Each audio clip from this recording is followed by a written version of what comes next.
नमस्कार साथियों, आप सबका एक बार फिर से स्वागत है आपके अपने YouTube चैनल HD क्लासेस में।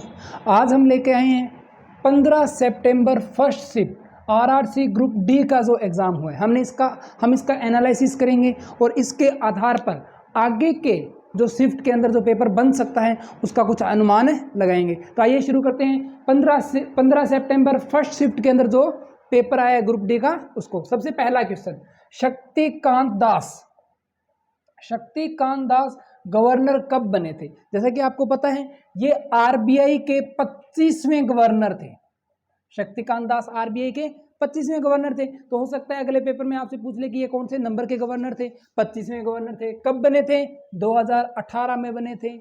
आरबीआई बैंक की स्थापना कब हुई थी? 1935 के अंदर, 1935 में स्थापना हुई थी और 1949 के अंदर इसका राष्ट्रीयकरण हुआ था। अच्छा, पहले भारतीय गवर्नर सीडी देशमुख। अगर मैं पहले भारतीय गवर्नर की बात करूं तो वो कौन थे? सीडी देशमुख थे। सीडी देशमुख। तो ये कुछ इससे रिलेटेड अन्य क्वेरीज होगी।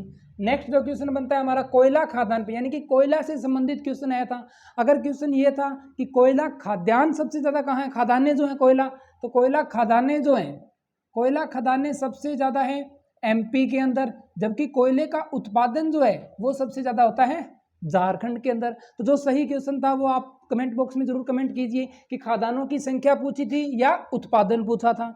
इसके अलावा नेक्स्ट है ग्राफीन नवाचार केंद्र। ये बच्चों केरल के अंदर है। ग्राफीन नवाचार केंद्र कहाँ खुला है? केरल के अंदर है। ये अपना करंट जीके से संबंधित सवाल आ गया। गोवा की भाषा कोंकणी। तो आपको याद हो जो गोवा का जो तट है उसे कोंकण तट कहा जाता है। तो कोंकण तट वो उसकी भाषा के नाम के कारण ही उसे कोंकणी तट कहा गया है। बल्ब का फिलामेंट टंगस्टन, इसको W से रिप्रेजेंट करते हैं क्योंकि इसका गलनांक पॉइंट बहुत ज्यादा होता है, इसी के कारण इसको बल्ब में यूज किया जाता है। टंगस्टन इसको W से रिप्रेजेंट, यानी कि इसका जो रासायनिक सिंबल जो है, केमिकल सिंबल जो है वो क्या हो गया? W। तो हो सकता है आपको अगले पेपर में इसके बारे में पूछ लें। नेक्स्ट, ताप्ती नदी का उद्गम। ताप्ती नदी का जो उद्गम है बच्चों वो है एमपी के बैतूल जिले से। एमपी के बैतूल जिले से है। अब इसके अलावा आपसे अगले पेपर के अंदर नर्मदा का पूछ सकता है या किसी और अन्य नदी का भी पूछ सकता है। ग्लूकोज का फॉर्मूला C6H12O6, ये किसका फॉर्मूला हो गया? ग्लूकोज का। यही आपसे सुक्रोज का फॉर्मूला पूछ ले तो सुक्रोज का फॉर्मूला क्या होता है? C12H22O11। ये किसका हो गया? सुक्रोज का। नेक्स्ट, आवर्त सारणी के कुछ क्वेश्चन आए थे, जैसे कि आवर्त 3 के अंदर कौन सा तत्व नहीं आता, वर्ग 2 के अंदर कौन सा तत्व नहीं आता। तो इसके लिए आप 1 से लेके 30 तक के आवर्त जो है उनको 1 से लेके 30 तक के जो सिंबल है, जो अपने रासायनिक पदार्थ जो हैं उनके एटम्स के बारे में देख लें सारा का सारा। अच्छा, एक ये क्वेश्चन आया था कि दो ओम के 3 प्रतिरोध श्रेणी क्रम में लगे हैं। तो जब भी बच्चों श्रेणी क्रम में होते हैं तो अपने इनका डायरेक्ट योग कर देते हैं, डायरेक्ट जोड़ कर देते हैं। तो 2 2 2 अगर 3 लगे थे तो अपना आंसर क्या आ जाएगा? 6 ओम। लोसार त्योहार, देखो बच्चों जो लोसार त्योहार है ये मोस्टली भूटान के अंदर, या मैं से बोलूं कि बौद्ध धर्म से संबंधित त्योहार है। और बौद्ध धर्म अगर मैं बात करूं तो भारत में सर्वाधिक बौद्ध धर्म के जो लोग रहते हैं वो रहते हैं लद्दाख के अंदर। तो फिर ये त्योहार कहाँ बनाया जाता है? लोसार महोत्सव या लोसार फेस्टिवल कहाँ बनाया जाता है? लद्दाख के अंदर। 2022 IPL कहाँ हुए थे? तो इंडिया में ही हुए थे। अच्छा, 2021 के कहाँ हुए थे? तो वो जो है वो UAE के अंदर हुए थे। अच्छा, लोहित नदी अरुणाचल प्रदेश में बहती है, तो इससे अपने अनुमान लगा सकते हैं। अरुणाचल प्रदेश में एक ही बड़ी नदी है, वो है ब्रह्मपुत्र नदी। तो लोहित नदी किसकी सहायक नदी होगी? ब्रह्मपुत्र नदी की सहायक नदी होगी। सत्यशोधक समाज की जो स्थापना है वो की थी ज्योतिबा फूले ने। अब मैं ये रफ कर रहा हूं, ज्योतिबा फूले।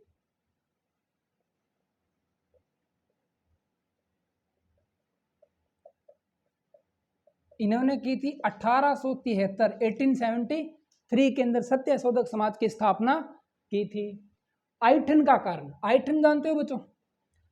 जो अपने हाथों में, पैरों में, एडियों में जो आयठन पड़ते हैं, आयठन का क्या कारण होता है? तो आयठन का कारण होता है शरीर में मैग्नीशियम की कमी होना।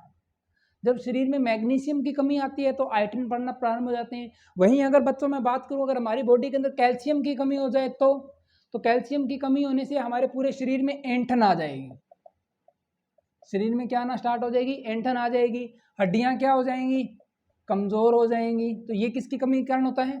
कैल्शियम की कमी के कारण। और मैग्नीशियम की कमी के कारण क्या होता है? आयठन हो जाते हैं। नेक्स्ट, प्रायद्वीपीय भारत की सबसे लंबी नदी या प्रायद्वीपीय भारत की गंगा गोदावरी। जो गोदावरी नदी है बच्चों, ये प्रायद्वीपीय भारत की सबसे लंबी नदी है। इसी के कारण इसे प्रायद्वीपीय भारत की गंगा भी कहा जाता है। तो अगला क्वेश्चन ये भी बन सकता है कि प्रायद्वीपीय भारत की गंगा किसे कहते हैं। नेक्स्ट क्वेश्चन है, सर्वाधिक सोना किस राज्य में होता है? तो कर्नाटक में होता है। बच्चों ध्यान रखो, सोना हमेशा डीप में होता है, नीचे की तरफ होता है, इस चीज का हमेशा ध्यान रखना। अगला क्वेश्चन मंदिर से है, पैलिटाना टेम्पल। जो बच्चों पैलिटाना जो टेम्पल है ये गुजरात के अंदर स्थित है और ये मेनली जैन धर्म का तीर्थ स्थल है। यानी कि तीर्थ स्थल से क्वेश्चन पूछे जा रहे हैं, तो जितने भी बौद्ध धर्म के तीर्थ स्थल हैं वो पढ़ कर जाएं और जैन धर्म के तीर्थ स्थल भी पढ़ कर जाएं। नेक्स्ट क्वेश्चन है उत्तल दर्पण से। मतलब उत्तल दर्पण देखो, उत्तल दर्पण ये होता है यानी कि जिसका फोकस राइट साइड में हो, वस्तु हमेशा लेफ्ट साइड में रखी जाती है। तो इस ओरिजिन से लेफ्ट साइड की सभी दूरियां नेगेटिव होती हैं, राइट साइड की सभी दूरियां पॉजिटिव होती हैं। और उत्तल जो दर्पण होता है, मिरर जो होता है, मिरर फॉर्मूला हमारे पास ये होता है 1/f बराबर 1/v प्लस 1/u। तो इसमें हमें क्या क्या दे रखा है? f दे रखा है, u दे रखा है और v पूछा है। तो आइए फाइंड करते हैं इसको। 1/f 20, f पॉजिटिव होता है तो ये लो 20 बटा 1/v, ये u नेगेटिव होगा क्योंकि इस तरफ होता है, तो ये -1/25। अब ये इस तरफ आएगा तो यहां से देखो 1/v बराबर क्या हो गया? 1/20 प्लस 1/20 प्लस 1/25। 100 एलसीएम लिया, ये 5 + 4 यानी कि 9/100। तो यहां से मेरा v क्या आ गया? 100/9, क्योंकि ये 1/v की वैल्यू आई है तो 100/9 पॉजिटिव आए। तो मैं कह सकता हूं जो अपना प्रतिबिंब होगा, इमेज जो होगी वो भी किस तरफ बनेगी? राइट साइड बनेगी। नेक्स्ट क्वेश्चन, 2021 में शतरंज का लाइफ टाइम अचीवमेंट अवार्ड किसे मिला था? तो अभिजीत कुंटे को मिला था। नेक्स्ट, सर्वाधिक बौद्ध जनसंख्या, अगर मैं बात करूं कि 2011 की जनगणना के अनुसार सर्वाधिक बौद्ध जनसंख्या भारत के किस राज्य में थी? तो वो थी बच्चों महाराष्ट्र में। यहाँ की लगभग 70% जनसंख्या क्या थी? बौद्ध थी। मिड डे मील, अभी अभी करंट का क्वेश्चन है। मिड डे मील यानी कि लगभग 14 साल तक के बच्चों के लिए जो भोजन की व्यवस्था करता है मिड डे मील, इसको फर्दर बढ़ा दिया गया है। और ये कब तक बढ़ाया गया है? 2025-26 तक बढ़ाया गया है। अब अगला क्वेश्चन ये आ सकता है कि इसे स्टार्ट कब किया गया था, इसे प्रारंभ कब किया गया था? तो ये 1995 के अंदर मानव संसाधन विकास मंत्रालय द्वारा प्रारंभ किया गया था। विद्युत मोटर, देखो बच्चों आपने अपने घर के अंदर जो मोटर है उसको देखा होगा। मोटर कैसे चलती है? आप उसको सप्लाई देते हो करंट की और उससे वो क्या करती है? जैसे मान लो पानी की मोटर है, जब आप उसे करंट की सप्लाई देते हो वो पानी उठाती है। यानी कि उसने विद्युत ऊर्जा को किसमें कन्वर्ट किया? यांत्रिक ऊर्जा में। तो विद्युत मोटर किस सिद्धांत पे काम करती है? विद्युत ऊर्जा को किसमें कन्वर्ट करती है? यांत्रिक यानी कि मैकेनिकल एनर्जी के अंदर कन्वर्ट करती है। एसिड रेन किसे कहते हैं? ऐसी रेन जिसका पीएच मान 5.5 से लेके 5.7 के बीच में हो, उस रेन को क्या कहते हैं? एसिड रेन कहते हैं। इसके अंदर मेनली सल्फर की मात्रा के कारण ये एसिडिक हो जाती है। तो ये भी पूछ सकते हैं, सल्फर और नाइट्रेट के कारण ये एसिडिक हो जाती है। अगला क्वेश्चन है बच्चों कि त्वचा व आंतरिक मांसपेशियों के बीच का उत्तक, उसे उपकला उत्तक कहते हैं। इसे क्या कहते हैं? उपकला उत्तक। यानी कि एनिमल टिश्यू से क्वेश्चन आया है। अब हो सकता है आपसे प्लांट टिश्यू का क्वेश्चन पूछ ले। प्लांट टिश्यू के अंदर जाइलम, फ्लोएम, इनके बारे में, पेरेनकाइमा, क्लोरेनकाइमा, इनके बारे में भी क्वेश्चन पूछ सकता है। नेक्स्ट जो क्वेश्चन है आर्टिकल पे क्वेश्चन आए थे, आर्टिकल 32 और आर्टिकल 226, यानी कि आर्टिकल के क्वेश्चन भी आ रहे हैं। आर्टिकल 32 के अंदर क्या होता है, सुप्रीम कोर्ट के द्वारा रिट लगाई जाती है, जबकि आर्टिकल 226 में क्या होता है, हाई कोर्ट के द्वारा रेट लगाई जाती है। तो अभी तक इतने क्वेश्चन हमें मिले थे, लगभग 30 से 35 क्वेश्चन हो गए हैं। इसके अलावा अगर कोई क्वेश्चन रह गया है तो आप कमेंट बॉक्स में कमेंट करके जरूर बताइए, ताकि अगर कोई देखे तो उसे बच्चों सारे क्वेश्चन आराम से मिल जाएं। और अगर आपको ये सेशन अच्छा लगा हो तो लाइक ज़रूर कीजिए और चैनल को सब्सक्राइब भी कीजिए, ताकि आपको आगे के अपडेट लगातार मिलते रहें। आज की इस वीडियो में इतना ही, धन्यवाद।